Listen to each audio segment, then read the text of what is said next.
Hello दोस्तों, ये video उस प्रत्येक विद्यार्थी को देखना ज़रूरी है जिसने इस 2022 में बिहार विद्यालय परीक्षा समिति से या अन्य बोर्ड से इंटरमीडिएट पास किया है। यानी वैसे विद्यार्थी जो इंटर पास कर लिए हैं इस साल या पूर्व के वर्षों में और चाहते हैं कि उनका एडमिशन सेंट्रल यूनिवर्सिटी में हो, केंद्रीय विश्वविद्यालय में हो, तो उनके लिए एक बड़ा मौका है, क्योंकि अंकों के आधार पर अब एडमिशन नहीं होने जा रहा है। कितना नंबर आपने लाया है इंटर में, इसका मतलब अब नहीं रहेगा। अब आपसे एक टेस्ट लिया जाएगा और टेस्ट में जो आपका स्कोर आएगा उसके आधार पर आपका एडमिशन होगा।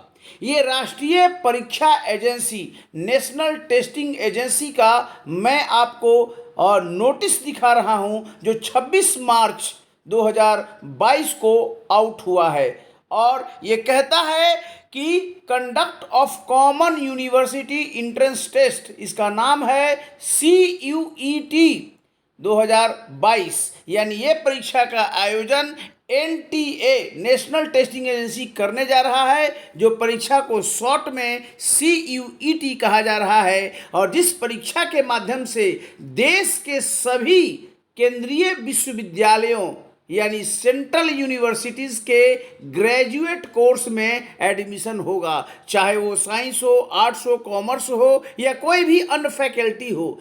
सेंट्रल यूनिवर्सिटी के ग्रेजुएट कोर्स में एडमिशन अब NTA द्वारा आयोजित इंट्रेंस एग्जाम के माध्यम से होने जा रहा है। डिटेल्स मैं बता रहा हूं, ध्यान से सुनिएगा। इंग्लिश में ये नोटिस है, लेकिन मैं आपको बहुत ही क्लियर वे में हिंदी में बताने जा रहा हूं। तो NTA आयोजित करेगा अंडर ग्रेजुएट एंट्रेंस टेस्ट, यानी कि जितने भी ग्रेजुएट में कोर्सेज होंगे साइंस, आर्ट्स, कॉमर्स में, उसके लिए आयोजित होने जा रहा है, जिसमें आपको एडमिशन लेना है ग्रेजुएट कोर्स में। और यह एक फॉर्म से आप कई ऑप्शन दे सकते हैं सेंट्रल यूनिवर्सिटीज़ का। आप एक फॉर्म ऑनलाइन भरना है और चाहे जितने सेंट्रल यूनिवर्सिटीज़ इंडिया में है उसका ऑप्शन आप दे सकते हैं, मेरिट के आधार पर होगा। तो इसका सबसे बड़ा इम्पोर्टेंट बात है जो यहाँ पर दिख रहा है स्क्रीन में कि CUET UG होगा, वो कंप्यूटर बेस्ड टेस्ट यानी CBD होगा, यानी कि कंप्यूटर आधारित आपका एग्ज़ाम होने जा रहा है। यानी आपको डेस्कटॉप के सामने बैठना पड़ेगा, एग्ज़ाम सेंटर पर जाकर, घर पर नहीं, एग्ज़ाम सेंटर पर जाकर कंप्यूटर आधारित टेस्ट में बैठना होगा CBT मोड में। और जिनको ये चाहिए उनको इन्फॉर्मेशन बुलेटिन मिलेगा, पूरा प्रोस्पेक्टस मिलेगा, सिलेबस मिलेगा, क्या क्या होगा अंडर ग्रेजुएट प्रोग्राम का, कि किस यूनिवर्सिटीज़ में कौन कौन से कोर्स हैं, आप देख लीजिए आप कहाँ लेना चाहते हैं। बिहार में 28 राज्य हैं और 28 राज्यों में सेंट्रल यूनिवर्सिटीज़ है किसी न किसी प्रकार का। तो आप जिस राज्य के, जिस सेंट्रल यूनिवर्सिटीज़ के जिस कोर्स में भी एडमिशन लेना चाहते हो, इनको सेलेक्ट करना होगा, फॉर्म भरना होगा। इसके लिए डिटेल्ड प्रोस्पेक्टस आउट हो रहा है ग्रेजुएशन प्रोग्राम के लिए, और इसका डिटेल्स है कि ऑनलाइन आवेदन 2 अप्रैल से भरा जाएगा, 2 अप्रैल से ऑनलाइन आवेदन शुरू हो जाएगा। और इसका लिंक होगा दिया हुआ है, यहाँ पर आप देख सकते हैं, जो लिंक होगा http://CUET है ना समर्थ.ac.in, यही लिंक होगा जो लिंक यहाँ पर मैं दिखा रहा हूँ, http://CUET.समर्थ.ac.in। तो 2 अप्रैल से यानी 2/4/2022 से ऑनलाइन आवेदन आपको देना पड़ेगा, जिसका लिंक उपलब्ध होगा इस वेबसाइट पर। जिसको भी सेंट्रल यूनिवर्सिटीज़ के किसी भी ग्रेजुएट कोर्स में एडमिशन लेना है 2022-2023 सेशन में, वे ऑनलाइन अप्लाई करेंगे। अपनी योग्यता को देख लेना है और अप्लाई आप कर सकते हैं। और ये अप्लाई करने का जो लास्ट डेट है वो देखिए यहाँ पर दिया हुआ है, 2 अप्रैल से लेकर 30 अप्रैल तक, यानी कि पूरे के पूरे 29 डेज आपको मिल रहे हैं ऑनलाइन अप्लाई करने का। अब आगे की बात कि यह जो CUET UG कोर्स है, इसमें देखिए यहाँ पर जो दिया हुआ है 2022, उसमें 4 सेक्शन होगा। पेपर तो एक ही होगा, वो एक सिंगल पेपर होगा, सीबीटी कंप्यूटर आधारित टेस्ट होगा। लेकिन उस एक पेपर में आपका जो सेक्शन होगा 4 सेक्शन होगा।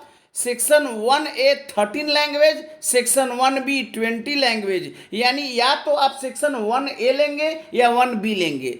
मेजर सब्जेक्ट 13 लैंग्वेज का है 1A में, तो जो 1A लेंगे वो 1B में नहीं जाएंगे, जो 1B लेंगे वो 1A नहीं लेंगे। यानी ये केवल लैंग्वेज है। सेक्शन 2 जो है 27 डोमेन स्पेसिफिक सब्जेक्ट, यानी ग्रेजुएशन के किस विषय में, किस सब्जेक्ट में आप एडमिशन लेना चाहते हैं, ऐसे 27 विषयों की पहचान की गई है, जो कि सेक्शन 2 में उन विषयों से संबंधित क्वेश्चन पूछा जाएगा उस पर्टिकुलर सब्जेक्ट से। जैसे आप ग्रेजुएशन करना चाहते हैं साइकोलॉजी से, तो साइकोलॉजी का प्रश्न रहेगा। ज्योग्राफी से करना चाहते हैं तो ज्योग्राफी। ऐसे 27 सब्जेक्ट का क्वेश्चन सेक्शन 2 में रहेगा। और एक सेक्शन 3 होगा, जनरल टेस्ट है, जिसमें मेंटल एबिलिटी, जीके, जीएस ये सब रहेगा। डिटेल्स आगे के स्लाइड में आपको यहाँ पर दिखाई देगा क्या है। समझने की कोशिश कीजिए। इस वीडियो में आसानी से मैं बता रहा हूं कि ब्रॉड फीचर क्या है। तो सेक्शन 1A और सेक्शन 1B मैंने कहा दोनों लैंग्वेज है। सेक्शन 1 में 13 लैंग्वेज है, सेक्शन 1 में 13 लैंग्वेज, सेक्शन 1B में 20 लैंग्वेज। आपको दोनों में से कोई एक लेना पड़ेगा। और क्वेश्चंस टू बी अटेम्प्टेड, 40 प्रश्न का उत्तर देना है। चाहे 1A हो चाहे 1B हो, कोई एक में 40 क्वेश्चन का आंसर देना पड़ेगा। और आपको 50 क्वेश्चन पूछा जाएगा। 50 क्वेश्चन में 40 क्वेश्चन का उत्तर दिया जाएगा और उसके लिए आपको 45 मिनट का समय मिलेगा। 45 मिनट्स का टाइम मिलेगा 40 प्रश्न का उत्तर देने के लिए। यानी प्रश्नों की संख्या से जो समय है थोड़ा ज़्यादा है। तो अब इसमें जो लैंग्वेज होगा वो बहुत क्लियर कट है कि आपको सेक्शन 1A में जैसे हिंदी हुआ, इंग्लिश हुआ, ये सब है।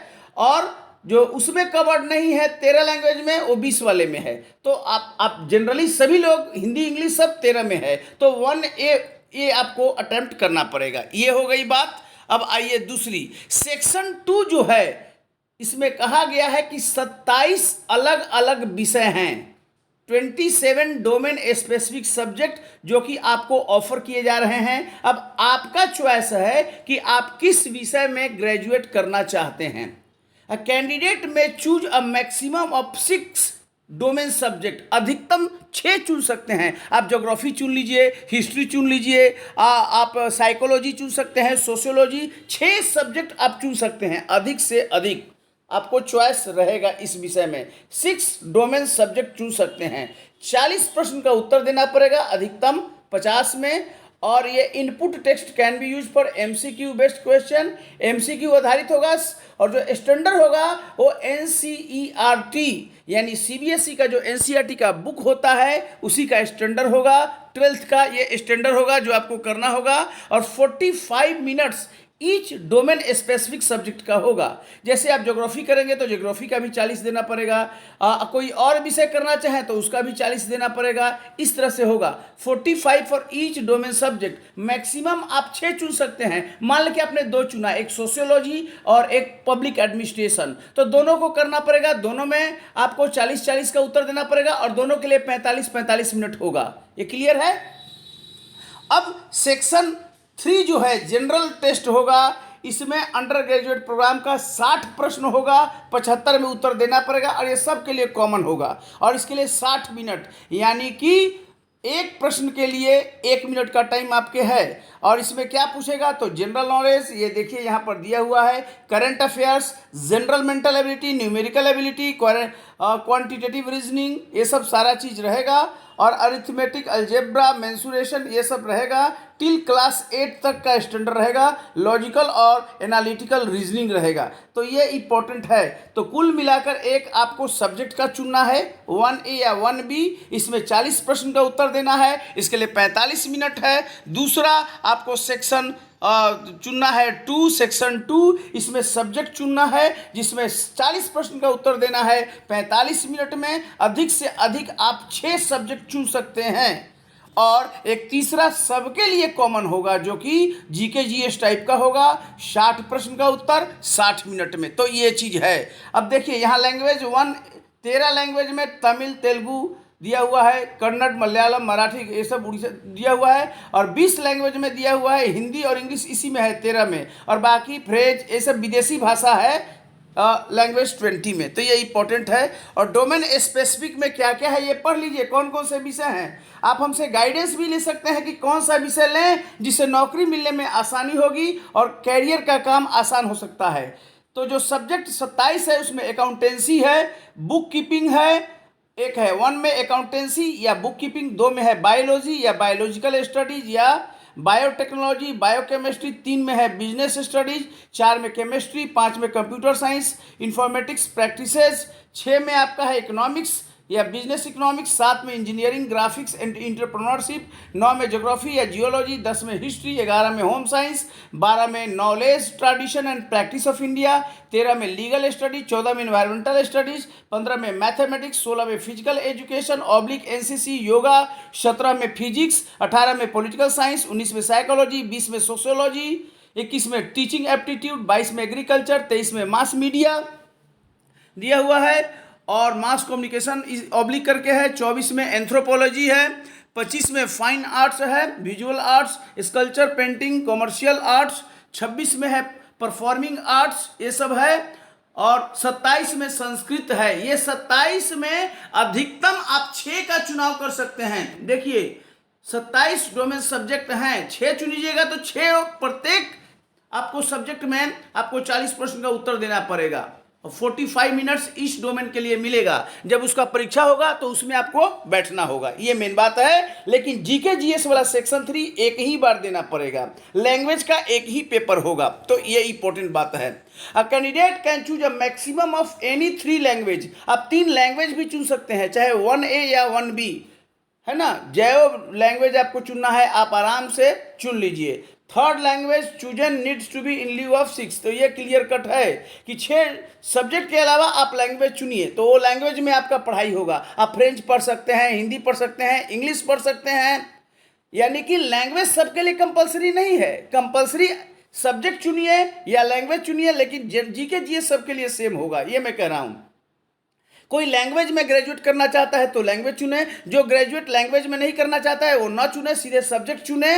लेकिन जीके जीएस वाला जो पोर्शन है वो सबको देना होगा, यही ये कह रहा है। A candidate can choose a maximum of any 3 language from 1A या 1B, ये इंपॉर्टेंट है। और वो 6 डोमेन सब्जेक्ट के बदले में है। अगर आप सब्जेक्ट नहीं लेना चाहते हैं, कोई भी सब्जेक्ट, लैंग्वेज लेना चाहते हैं तो लैंग्वेज लीजिए। अगर लैंग्वेज ले रहे हैं तो सब्जेक्ट नहीं, सब्जेक्ट ले रहे हैं तो लैंग्वेज नहीं, क्योंकि ग्रेजुएट तो किसी एक ही सब्जेक्ट में कीजिएगा, चाहे वो लैंग्वेज वाला सब्जेक्ट हो चाहे वो जनरल सब्जेक्ट वाला हो। तो ये तरह का इंपॉर्टेंट होगा।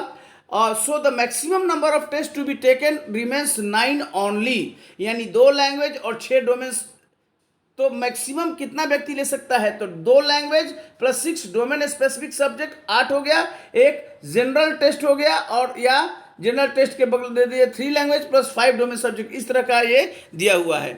और सेक्शन 2 सेक्शन 3 जनरल टेस्ट दे दिया है।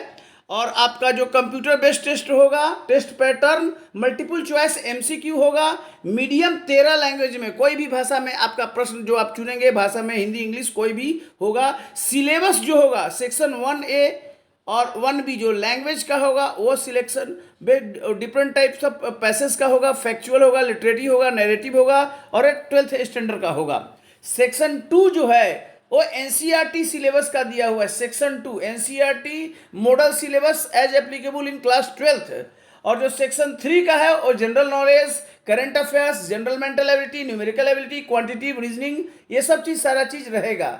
ये पूरा रजिस्ट्रेशन आप इस वेबसाइट पर कर सकते हैं 2 अप्रैल से, और इस प्रकार 30 अप्रैल तक कर सकते हैं। Level of question for CUET, level क्या होगा दिया हुआ है। All question in various testing areas will be benchmark at the level of 12th only, यानी हर क्वेश्चन का जो लेवल होगा वो 12th स्टैंडर्ड का होगा, उससे ज़्यादा नहीं। और जो 12th स्टैंडर्ड में आप ऑलरेडी पढ़ चुके होंगे। Number of attempt students previous year भी आप दे सकता है एग्जाम, करंट ईयर ऑल्सो, जो पहले पास किया हो। Choice of language and subject आप दे सकते हैं। शेड्यूल ऑफ एग्जामिनेशन तो मल्टीपल डेज इन 2 शिफ्ट होगा, कई दिनों में होगा और दोनों शिफ्ट में होगा, सुबह भी होगा शाम होगा। ये आपका क्या चॉइस है, तो इस आधार पर है। तो इस वीडियो के माध्यम से मैं यही दे रहा हूं कि ये निकल गया है नोटिस 26 मार्च को, और इस पर कोई भी डाउट हो आप हमसे पूछिए। अगर आप ग्रेजुएट में इंटरेस्टेड हैं, सब्जेक्ट का ध्यान से चुनिए, हमसे बात भी आप कर सकते हैं। व्हाट्सएप के माध्यम से संदेश देकर हमसे आप इंफॉर्मेशन ले सकते हैं, कौन सा विषय लें जिससे कि स्किल हो, आपको नौकरी मिल सके, या फिर कॉम्पिटिटिव एग्जाम्स यूपीएससी बीपीएससी के लिए आसानी हो।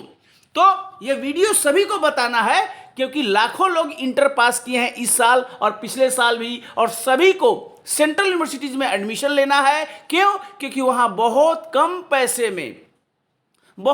पैसे में आपका ग्रेजुएट का कोर्स हो जाएगा, और यह ग्रेजुएट कोर्स एक तरह से नई शिक्षा नीति के तहत होने जा रहा है। तो सिलेबस भी as per new education policy होगा, जिसका पूरा का पूरा फोकस स्किल डेवलपमेंट पर होगा।